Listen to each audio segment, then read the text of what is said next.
Prieto, and he's Hernan Wilkinson. What we're going to talk about is what we learn from teaching and why we still like small talk, okay? So, Maximo? Well, yeah. I've been teaching at the university, at several universities for 20 years, so I think I must have learned something from teaching. And as a matter of fact, I really have, and I'm still learning from teaching. And I will focus on just one thing that I think it's really, really important.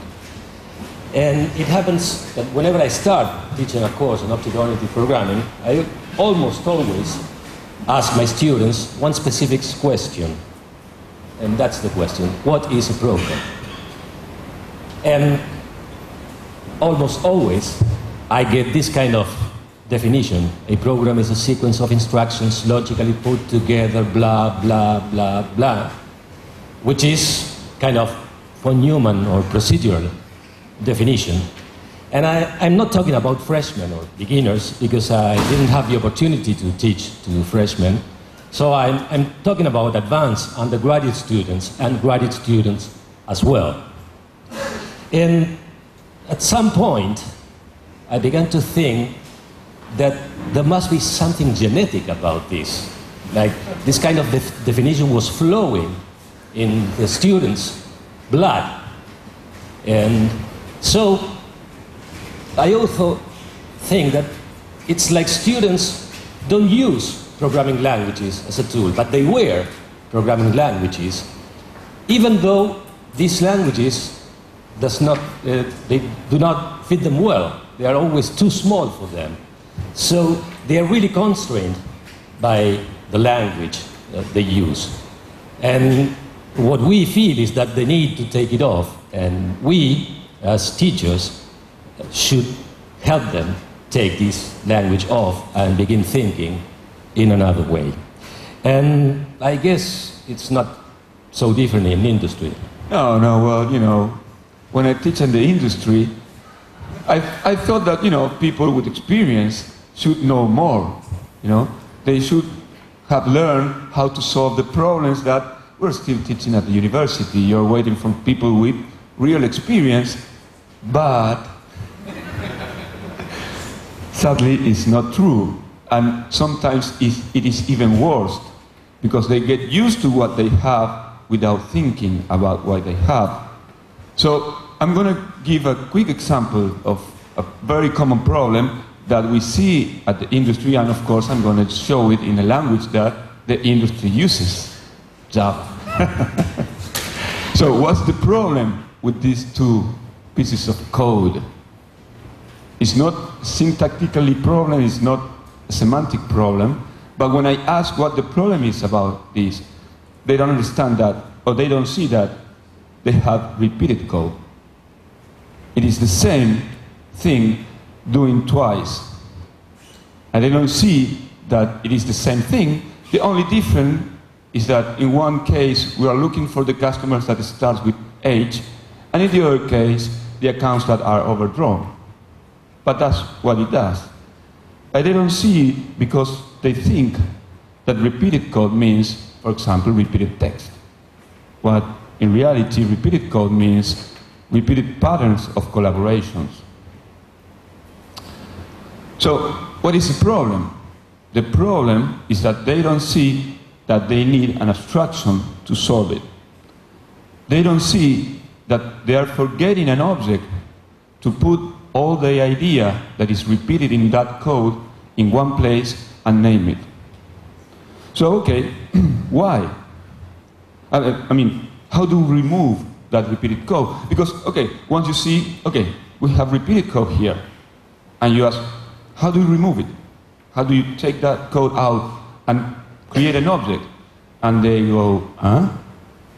What? And the truth is that it is very easily. You can, it's a technique. Three steps. Copy the repeated code to some place, parameterize what changes, and name it. It's very easy to do. And you can use this technique as a starting point to start removing repeated code. So, copying the repeated code to some place, for example, I'm I'm copying that in a collection. We have to parameterize what changes. In this case, for people that uses Java, it's almost impossible to think that they can parameterize that because they don't see that code could be objects, because they are lacking some very important tool that is a closure or a block that we have in Smalltalk. So for them, thinking about parameterizing collaborations is impossible. They don't think about it. So we have to parameterize that. We send it as a collaborator. Yes? And at the end, the most important part, that is to name that new abstraction. That's the most difficult part, naming it, because when you name something, it means that you understood what that something is. This is really important, this naming thing, because another thing I always see in programs written by students or computer science professionals as well, they use these names for variables like x, x1, x2, y, pepe, pepe1, pepe2. And what I always think is, if you cannot put a name to that, then maybe you don't know what you're talking about. So it's really important to name things, and it is the most difficult part of programming. Okay? I agree. So naming is very important. Of course, the name I choose here is something that you all know, because we are all Smalltalkers. And, removing that repeated code creates that abstraction and, of course, makes the code simpler, easier to read, easier to understand. And another interesting thing is that now we are giving the objects the right to do, and not the programmer the right to decide or to do what the object should do.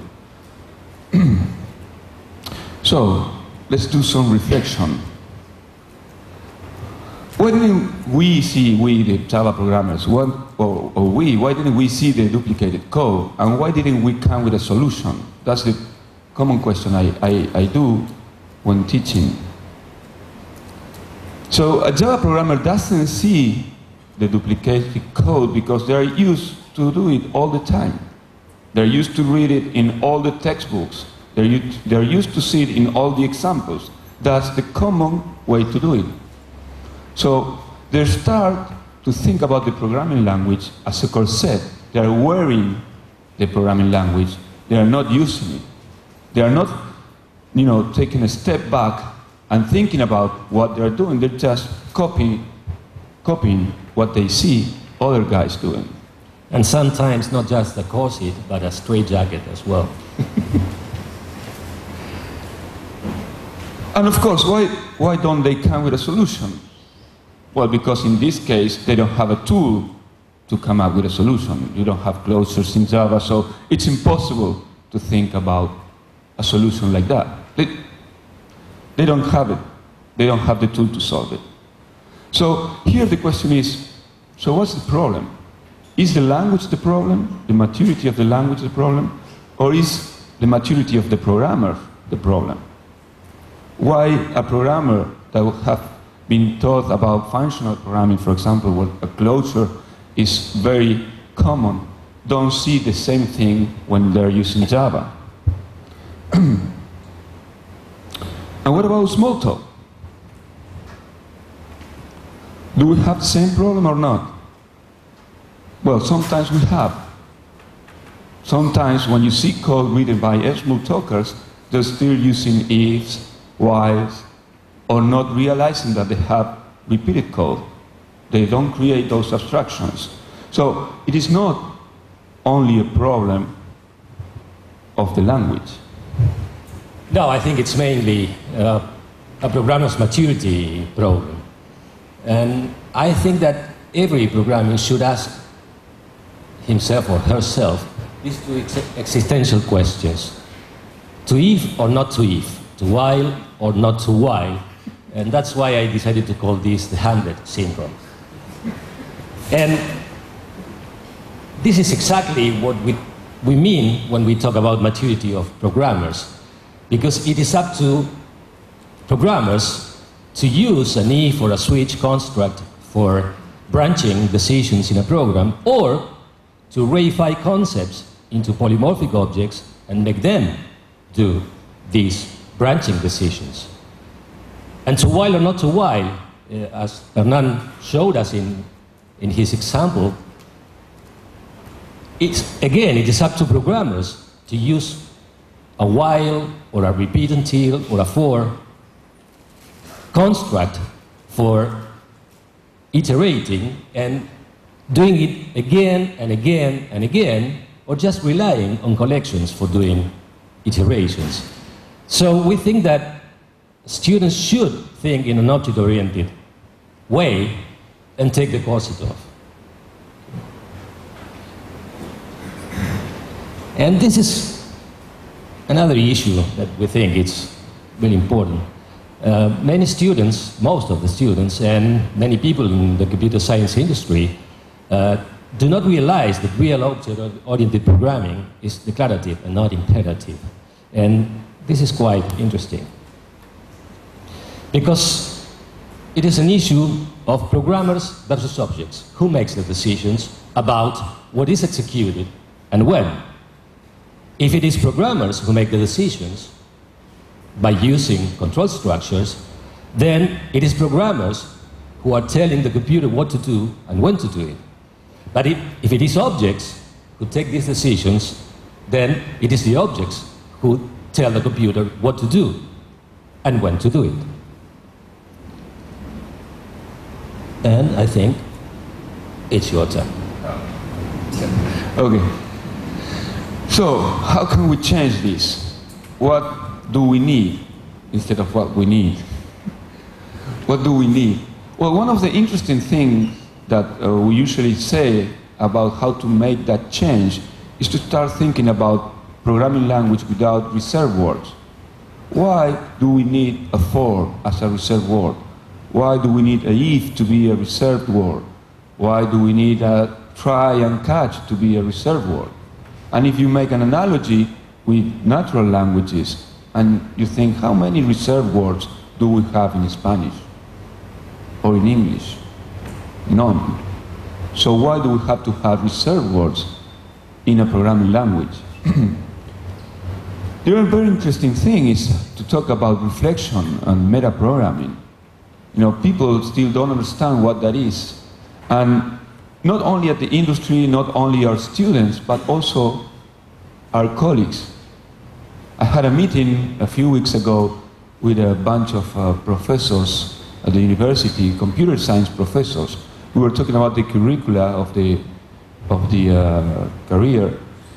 And one of the things I proposed was to teach metaprogramming.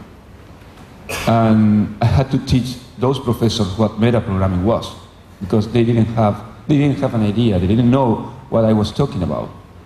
So the interesting thing in that meeting is that there was a student that took a class on paradigms of programming languages where I showed metaprogramming, and he said it would be really great to have metaprogramming in the curricula because it's something really interesting. So the student knew more about this subject than the same professors. Of course, getting rid of the syntax, getting rid of the reserved words means, you know, reificating all the language constructs that you want to create. That means giving you the opportunity to create a new language if you want. All the time. You want classes, classes. You want traits, traits. Why not? Just do it yourself. You want prototypes, prototypes. That's very difficult for the people to understand because they have to start relying on themselves and not on the language. At the end, what we need is less syntax and more objects, and give the objects more responsibility and remove that responsibility from the programmers. Wow. So, why do I still like small talk? Because of many things, but one of the things that it's important to me is that when I show small talk or the things that you can do with small talk, or the problems that you have with other languages. And I show the solution with Smalltalk to these guys, like, for example, using blocks or closures or doing metaprogramming. And they go, wow, I realize that Smalltalk is still a new language. I mean, you cannot say that Smalltalk is old because it's still, for a lot of people, new. It has some new concepts, some characteristics, some traits that other languages do not have.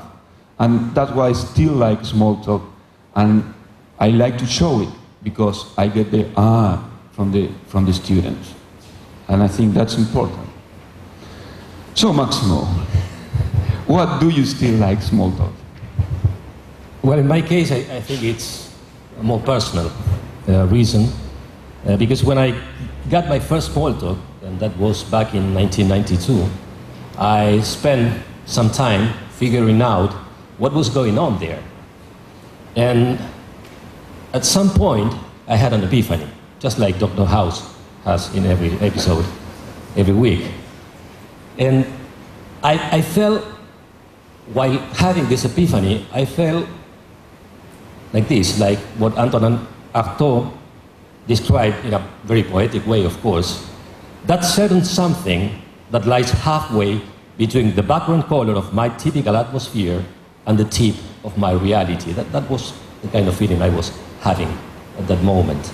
So, my Smalltalk epiphany, I was just having this epiphany, and all of a sudden, I stopped reading text, and I began seeing objects everywhere, sending messages to each other. And what's more, I could also step into their world, and I could even change them by inspection. So at that point, I just said to myself, this is it. This is what programming is all about. And I think nowadays, whenever I spend some time browsing around in Smalltalk, I still have the same feeling. So I think that's why I still like Smalltalk a lot. And that's it. Questions?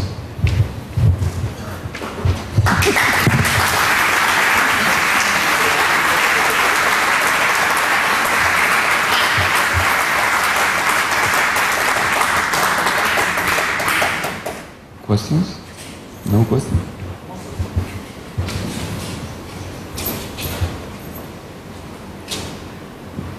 What was the reaction of the other professors when you explained them what metaprogramming was and your ideas? It was funny because at the beginning they didn't understand what I was talking about. I had to explain them. They thought I was talking about complexity of algorithms, or others thought that I was talking about how to parse a text and create the related, execution code. And I had to go back to Lisp to explain them what metaprogramming was. And after that, they said, oh, well, okay. So I think they didn't understand. Maybe I'm not a good teacher, I don't know. But it's what is more interesting that all of those professors are doctors. You all have PhDs in computer science. So I really think we need to think about how are we teaching programming at the university. And that's it. No, yeah, it's amazing. I think we have been talking about it, but the two different ways of teaching, the von Neumann Turing way of teaching programming and the more lambda calculus church way of thinking about programming. And I think the problem relies there. And I remember when I studied at the university, the same university that I'm talking about. We were taught Pascal, C, and we didn't know anything about Lisp, and I think there was a huge mistake of those teachers at that time, those professors. Yeah.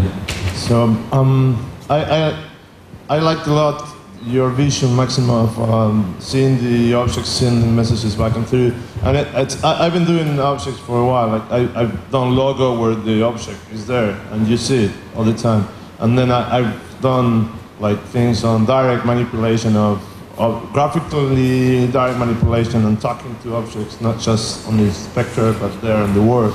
And I always thought about that very graphically, but it's the first time that I kind of closed my eyes without closing them, but seeing the text mutating into objects and the messages going back and through. And it made me wonder whether the text is a good representation for this programming, actually, for programming. Because it was really the first time that I saw the text. Maybe I'm still sleeping. But it's the first time that I saw the text mutating into the objects and the messages going back and through. And I thought maybe there is another way to represent this interaction and create the programs in something that's not textual. I don't know. It's kind of a holy grail, right? But I think it's very visual. Like seeing the objects sending the messages back and through is very visual. Do you think there is something there to, maybe it's just to teach object-oriented programming, whether a graphical tool would be better than text, or maybe for actually coding real applications? I'm not an expert on that, but I agree with you completely. I think we need different tools for browsing in these objects environments. But then more than reading methods in a class hierarchy browser, I like using inspectors and debugger, and the debugger, of course. But then, regarding what you were saying, I always have this image of wearing a helmet and gloves of virtual reality and really stepping into the object world and manipulate the objects in this way. But I'm not sure how to build this kind of programming tools. But I agree with you. We should be able to be in touch with the objects more closely.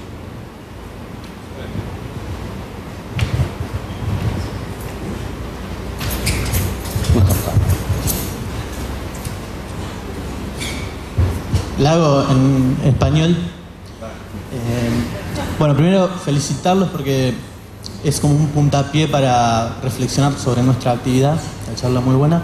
Y mi pregunta es, digamos, yo considero programar como una actividad inherentemente colaborativa, digamos. ¿Qué importancia debe tener esta característica a la hora de enseñar el paradigma, digamos? Okay, so he asked, he sees programming as a collaborative task, and so how important is that when teaching? I think Dan Ingalls does not agree with that. No? He's always programming alone. Well, yeah, some programs are done by few people. Some good programs were done by very few people, but I think it's really important. I think programming is a human activity that you do in a team environment. So communication, sharing, believing on the same ideas is very important. I can tell you one of the changes that we made on the this year really, on how we teach object-oriented programming and design.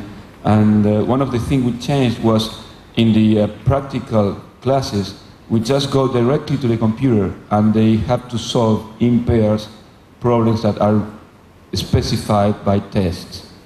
And I was really surprised about the outcome of that. And we are very happy. And yes, I think one of the reasons is because they get to build real things and they're also doing it in a team way. So we are not doing something more special, but that's very good. That's working very well. And there are some students there, maybe you can ask them if they like it or not. But the rookies. And yes, it was really interesting to see that, because it was a very good way to help them have their epiphany about Smalltalk. Well, for example, a good statistic about it is that years before we had, like, for example, 20 students in the first semester, and in the second semester we had 5 or 8. And this year we had, because the second one is related to the... Depends on the first one. And, you know, they start to hate Maximo. I try to do whatever I can, but this year we had like, I don't know, 25 in the first semester and 20 in the second. So, I don't know.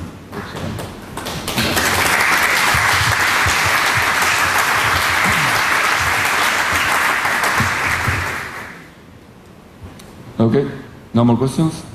Thank you. Oh, yeah. How do you make, you said you had an epiphany, right?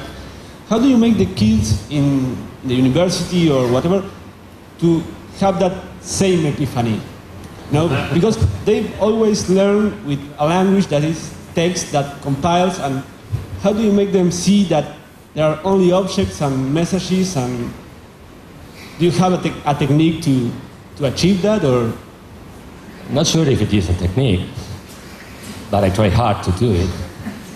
And there are two ways I think I can do it. I'm not sure I really get to that. And this epiphany was called something like a paradigm shift. And I think it is more than a paradigm shift. But one thing that I do is ask the first question, what is a program? And from that von Neumann answer I always get, then try to play with this definition and try to think about what a program is. Because my students are in the third or fourth year of the career, or in a graduate career as well, and they still don't know what a program is. And it takes them some time to get to that definition. They think a bit, they're not sure what to answer to that simple question. And we are at the university in a computer science course for learning what a program is and how to program. So from there, I try to give a paradigmatic view of what programming is, and defining a program regardless the paradigm we're going to use for building that program. So that's the first step. And then try to define the object-oriented paradigm in a very paradigmatic way and in a very constructive way. So trying to develop the paradigm while we are in class. And then, of course, when I can, I just get up a small talk there with a projector and show a couple of things. And it's like what Hernan was saying, they just stay like this because they cannot, maybe at first they cannot follow, but they really want that for them, okay? Not compiling and just inspecting objects. And another thing he does is repeat, and repeat the same thing all the time. For 20 years. So when my mom and my friends ask me what a program is, I always compare a program to a recipe, right? I'm sorry, but even after all these years, I don't know what a program is. Well, I might have an idea. So what is a program? Well, it's a simulation of the real world. Excellent. Thanks. Okay. I don't know. Do we have time for one more or no? Okay.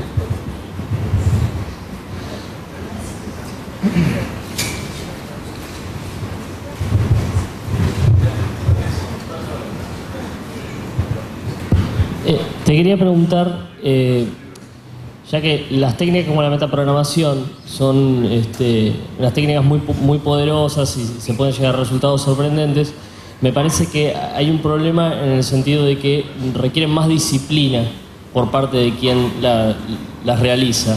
Te quería preguntar cómo encarás eso cuando enseñás estas técnicas. ¿Qué cosas tenés en cuenta? He's asking that doing metaprogramming requires a more disciplined way of working, so how do we teach that? I think doing metaprogramming or not is the same thing. So the same design rules, the same way you think about the domain model that usually you have to solve, like a banking, financial, medical, communication, etc., have the same challenges as when doing metaprogramming. So you should use the same rules. What is true is that sometimes the languages do not help you that much to do it in a simplified or agnostic way. In that case, Smalltalk is very good. I cannot say the same thing about Java, so, but you have to follow the same ideas. At the end, it's the same thing. And there is something that everybody should realize, is that a meta-object is just an object. So it behaves like an ordinary object. Classes are objects, so they are just objects, like any other objects. So try to understand that, and it's going to be easier to get to a meta level that way. Okay, well, thank you very much.